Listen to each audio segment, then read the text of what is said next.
Good evening.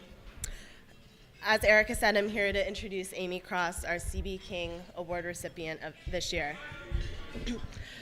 Sorry, I'm a bit under the weather. Amy and I are rooming together at the convention this year, and Thursday morning when we woke up, before I had even dragged myself out of bed, she had gone, showered, and came out of the bathroom with fresh cups of coffee. And I was just shocked. And I say this because it really shows that she is a thoughtful person, a efficient, organized person, and somebody who concentrates on the important things in life. And I promised Heidi I would try to stay to my 2 minutes, so it would be impossible to comprehensively list everything that she has done and her amazing accomplishments. But briefly, while she was a student at Cardozo, we served on the board of the Cardozo chapter of the National Lawyers Guild together. And as part of her work there, she actually started the suspension representation project at Cardozo, and that was after we had gone to the New Orleans convention of the National Lawyers Guild and had been inspired by all the amazing work there. She was also a member of APALSA and did great work with the Asian Pacific Law Students Association. She did the mediation clinic, and she also did the criminal defense clinic at Cardozo, which I know is a wonderful experience, and I know that her professors are very, very proud of her there. She has always approached her work through a racial justice lens, which I find incredibly inspiring. And I'm happy to announce just earlier today that she was elected to Tupac's leadership committee, so thank you.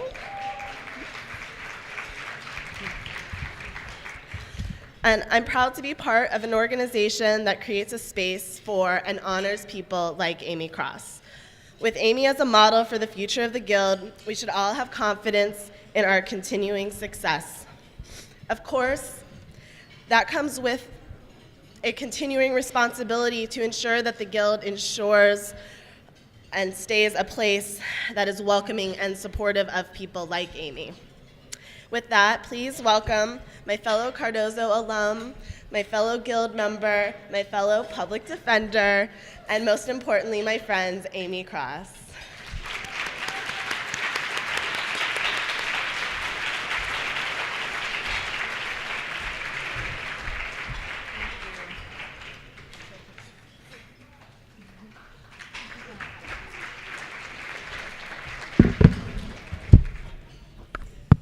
Well, thank you, Meredith. That was really very generous of you. And I do want to say thank you to the board at Cardozo's chapter of NLG for nominating me, which was very kind of them. But mostly I want to say thank you to the National Lawyers Guild for this very, very kind recognition. I just want to say this award is especially meaningful to me coming from this community, which is so full of smart and compassionate people whose radical work and ever-evolving vision inspire me every day and motivate me to do the work that I do. I also can't express how humbling it is to receive this award alongside the other awardees tonight who are just very accomplished activists, people that I admire. And I'd also like to say in the presence of Angela Davis, who is one of my sheroes and whose courage and brilliance has inspired so much of my commitment to youth justice and to criminal justice transformation. Professor Davis, I want you to know that when I was 17 years old, I got to hear you speak at the centennial anniversary of the juvenile court in Chicago. And I was in high school at the time, and your talk did inspire me as a young activist to stand up and speak out against metal detectors in my high school, against police brutality, and against the anti-gang loitering laws that were in effect then, which are now unconstitutional. They've been so declared.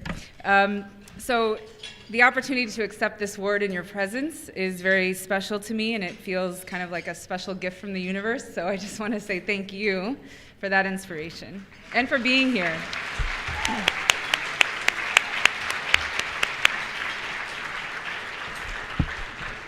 So before law school, I had never heard of the National Lawyers Guild. I had worked as a youth organizer with refugee and immigrant youth in Chicago, campaigning against zero-tolerance discipline policies and the criminalization of youth of color, which basically were perpetuating the school-to-prison pipeline. And that became an issue that was very important to me. I later became a high school teacher in Bushwick, Brooklyn, and after I witnessed one of my students get arrested for drawing graffiti on his desk with an erasable marker, I decided I was ready to go to law school. And so I did, and I did that in the hope of learning the legal system so that I might discover how I could use that knowledge and my role as a lawyer to undo the racist workings of the criminal justice system and to help create alternative institutions and responses to crime. And I have to say that I also did it because I have a very aggressive Chinese-American tiger mom who was very pushy, and she definitely wanted me to either get a job in journalism or law because she saw those as the two most powerful professions in this country. But I chose law, as you can see, and I'm very glad for that. But anyhow, so when I got to Cardozo, I began looking for ways to stay connected to critical social justice work. And that was surprisingly difficult to find in law school because so much of the potentially valuable work was couched in the rhetoric of public service, which I found lacked a critical analysis of social structures. And so I came across the National Lawyers Guild as I was browsing the websites of various student organizations, and I was immediately struck by the NLG's mission statement, particularly its regard for human rights as more sacred than property interests.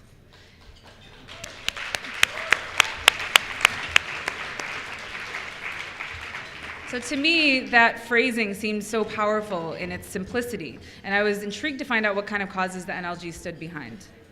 So what I discovered was an organization of folks that were willing to take a courageous and radical stance on issues of criminal justice. And perhaps more importantly, I discovered an organization that could serve as a home for multiple movements, unified by the notion that whatever the struggle, together we regard human rights as more sacred than property interests. And NLG seemed to value that interconnectivity of social justice struggles. And that mission statement offered a powerful lesson to me as a law student. And that lesson was that no matter what field of law I might choose, all of my work could be guided by a principle of human rights and structural change. And that NLG could facilitate a connection to other people doing that work. Now, through NLG, I was able to find a community that both challenged my consciousness and supported my growth. I found the Anti-Racism Committee, and I also found the United People of Color Caucus, TUPOC, which, yes. And TUPOC is very valuable to me. It's a place where I can connect with other like-minded guild members and members of color. And we together engage in the important work of challenging the larger NLG, and also to challenge my own chapter at Cardozo to increase people of color in leadership roles, and also to adopt anti-racist practices. Through the NLG, I found supportive mentors like Susan Tipograph, who's not here tonight, but she nurtured my passion for criminal defense work, and she continues to guide me on this path. And finally, I am perhaps most grateful to NLG for the opportunity to come together annually at these conventions where we collaborate and we learn from one another to deepen and expand the work that we do. At the 2010 convention in New Orleans, as Meredith mentioned, I attended a workshop on the school-to-prison pipeline, and it was there that I met some students who were doing suspension representation projects at their schools, and I was very inspired to do the same in New York. Now, SRP, Suspension Representation Project, it's a group that trains law students to represent public school students in their school suspension hearings, and we do that in order to safeguard their due process rights and also to hold schools accountable. So when we got back to New York, my colleague and I, Charity Brady, started our own chapter, and I'm proud to say that today, the SRP at Cardozo has already trained over 200 new advocates, and we continue to be one of the most active chapters in the network, so I'm very happy about that. And the reason it's so important is that when students have advocates at their hearings, they are more likely to have their suspension time reduced or dismissed altogether. And so that means that students stay in school longer, less students drop out, less have contact with the criminal justice system. And in New York City, there were over 73,000 suspensions in 2010, and that has more than doubled over the last decade. And it may come as no surprise that suspension disproportionately affects Black students. Over half of those suspended are Black, and they're only 1/3 of the student body in New York. So there's an urgent need for quality advocates and a need to address the racist dimensions of the school-to-prison pipeline in ways that allow us to focus on healing and building another system altogether.